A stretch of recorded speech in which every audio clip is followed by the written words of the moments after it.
Hello and welcome back to my channel. Today I wanted to show you my grandpa feeders that I got for my girls.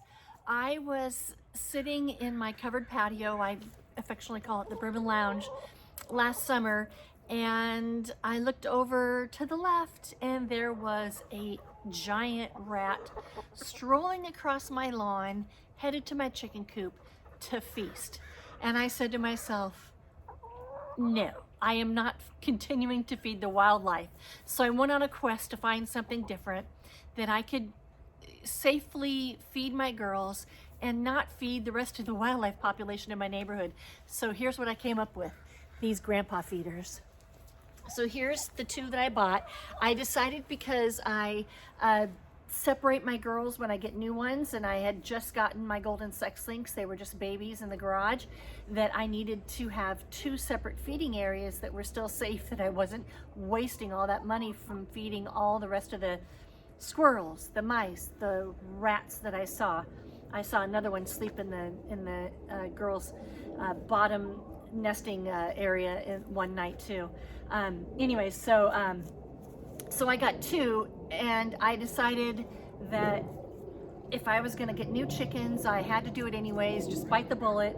There was such rave reviews about Grandpa's feeders that I went for it. And I researched the cheaper ones, the knockoffs, and I decided that if I was going to do it, I was going to go for the tried and true, the ones that had all the reviews that everyone raved about, and I'm so glad that I did.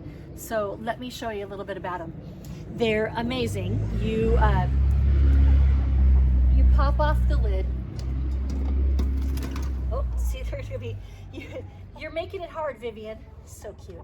You pop off the lid and you fill it. And depending on how many chickens you have, it can last 2 weeks, a month. You know, you just fill it up.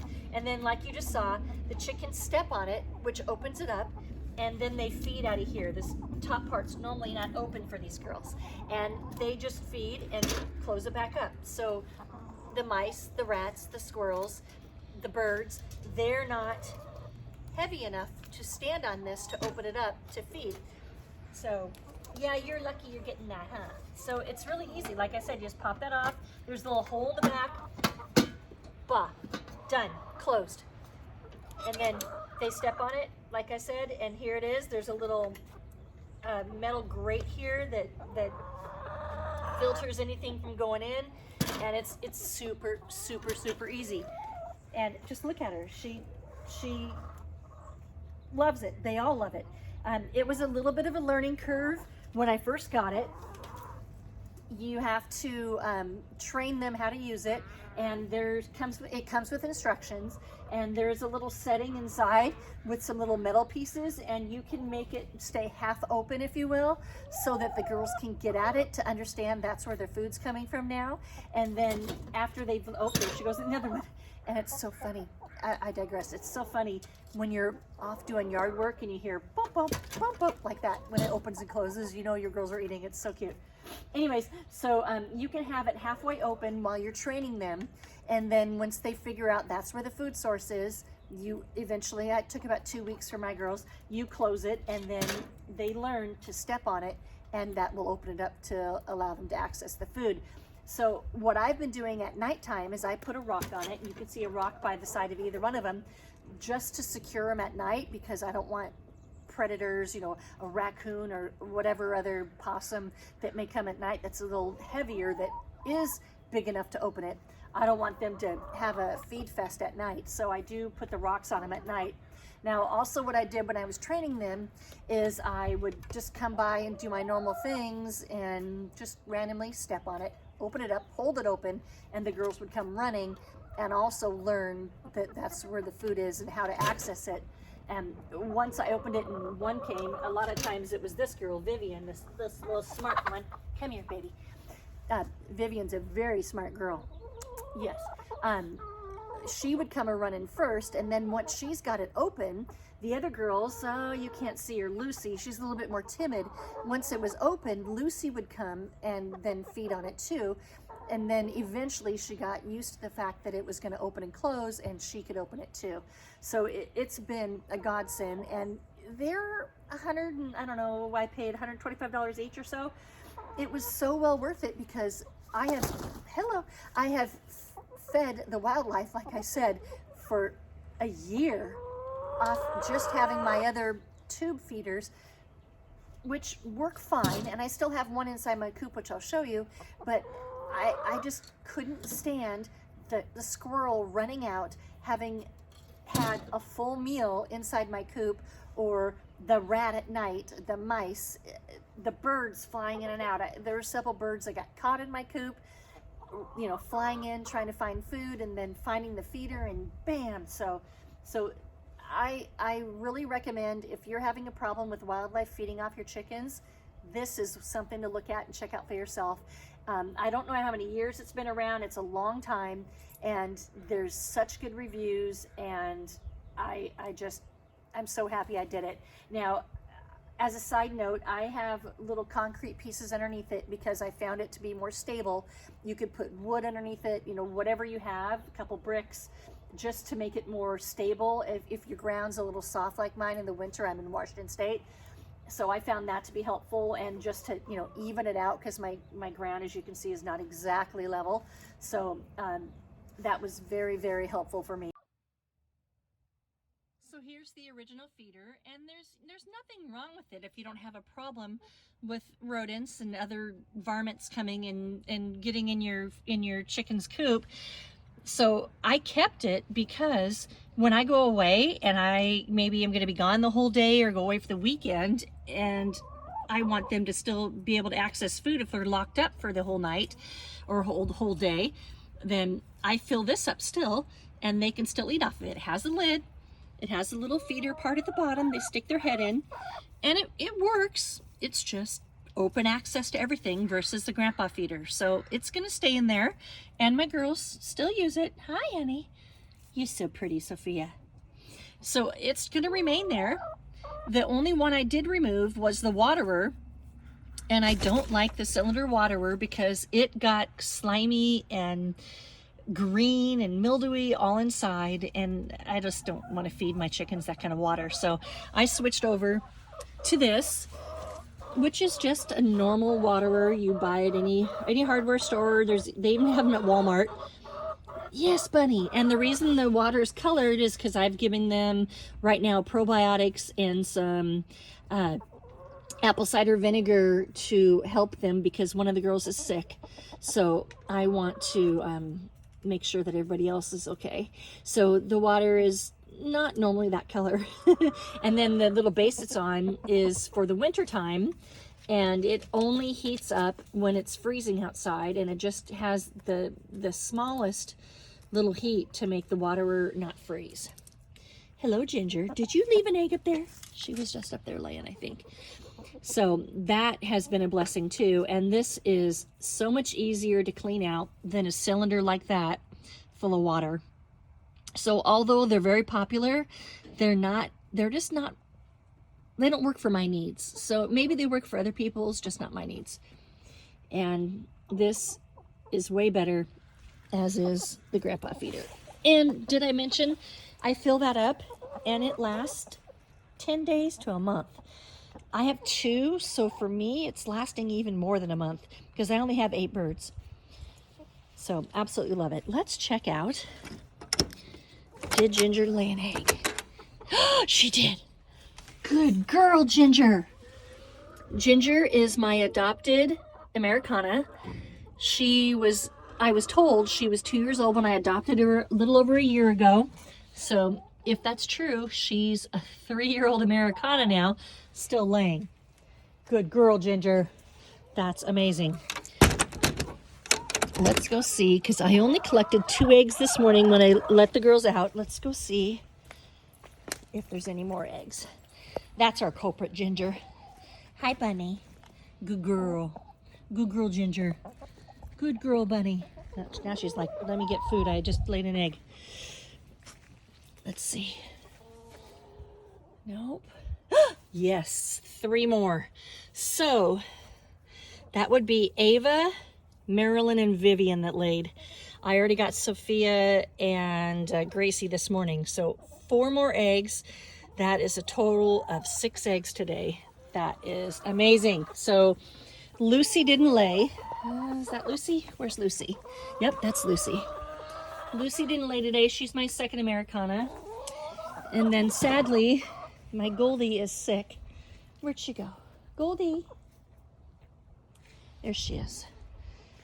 My little Goldie is sick. She unfortunately had an egg break inside of her, so I have been giving her Epsom salt baths and mineral oil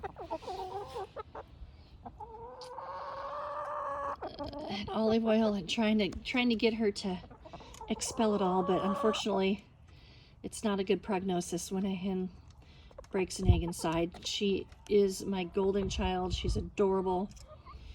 She has been pooping out yellow, which is egg fragments, and it's just really, really sad. So I pray that she will be fine, but it's not in her favor. Oh, Golds. Oh, Golds. Oh, Golds. She's like, what, do you have medicine for me again? I don't want medicine. I don't want any more medicine. Yes, Golds. She's still alert. She's still eating, so I still have hope. But when they break an egg inside them, it's just prone for infection. Very sad. You can see she's moving really slow. Golds. You're my Goldilicious, honey. She was my star when she was first here. She's very smart. Huh. Huh, Golds. Yeah. I'm still hopeful, but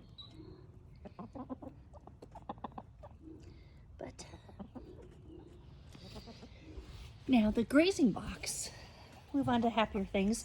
The grazing boxes that I made, I planted more seeds in just a couple weeks ago, and the girls are reinterested in it because new things are popping up, and that's exciting. Get them all their seeds and grains they love. They don't let them grow very high, hence having the chicken wire on them.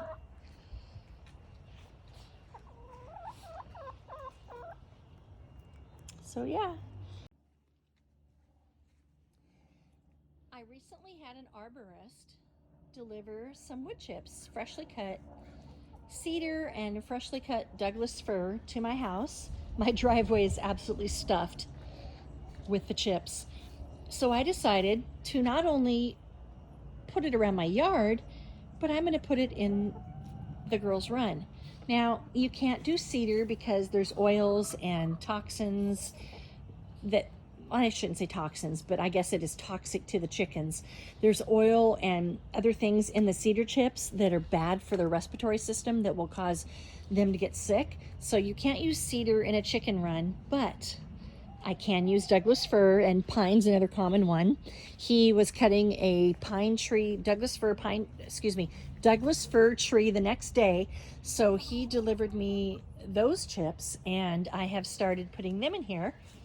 And I'm thinking I'm just going to keep expanding throughout their whole run because the grass is not growing back like you would hope compared to the rest of my yard where it's lush grass. And if you look at my prior videos, it's all lush grass in here, but the chickens are in here rolling around every day, right? Digging for bugs and looking for worms. So I think that that's going to eventually be in here, and then the chickens will rummage through that and swish it all around and eventually make compost out of it for me, which will be great when I want to refill my raised planter beds. So why not let the chickens work for me? Oh, there you can see I put a bunch in that one because there's nothing planted yet. So you can see that would be, hello Carmela, that would be a easy way to put these girls to work for me. Let them rummage through and make it all compost. Yes. It might take a little longer, I'm not sure, compared to my regular compost bins, but we're willing to give it a try. Plus, I don't want any bumblefoot. I don't want them walking around in muck because I think it's only going to get worse in here. I don't think it's going to get better. Spring is here, so it's going to dry for now. But what about next winter when they're all running around in here? See over here, there's zero grass left. So I'm gonna try that and see how it works out. I've seen many other YouTubers doing it in their runs, so I'm going to give it a try. Last couple things I wanted to show you is that I have been making new trellises for the raised planter beds. I had pallets on the ends of them last year, and I decided, no, don't like it. These will work way better, way cuter, way easier. So it was super easy to put together. I just did random pieces of wood that I had and just screwed them in, and then you have to do screws all the way around so you can make a grid pattern, and then just put the straw or string on. Don't want to use nylon, you know, hard course. This is cotton. And then I also have some stretchy stuff coming that I'm going to put on that one at the far there and that one over there. Then see how that works compared to this, because the stretchy is going to not, you know, bite into the plants. So we'll see between the two who does better. But I'm super ecstatic about this. They were super easy to make and so stinking cute. This, like I said, this one's not even done yet, but will be done soon.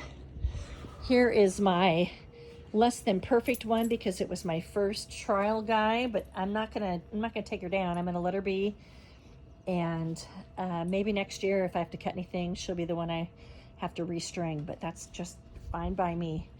Oh, and then lastly, let's go over here. I took the pallets off of the end of the raised planter beds and made this. Super stinking cute for zero money. I just screwed them together. They're not even, I made one saw cut to cut the two end pieces, and the rest is not perfect. I don't care. I lined it with 5mm plastic, poked some holes in the bottom. I've got the Douglas fir chips at the bottom, and now I'm going to add soil to it and plant some veggies. How adorable is that? And I might even do one more. We'll see. Super, super cute. I'm so excited for spring. It's finally here, and all the blooms and blossoms, all the veggies, everything is so exciting this time of year as it all starts to pop up out of the ground. All your hard work starts to pay off. I'm so thankful. Thank you for tuning in. Thank you for subscribing, and please don't forget to hit that like button, and never forget, if I can do it, so can you. Make it a great day.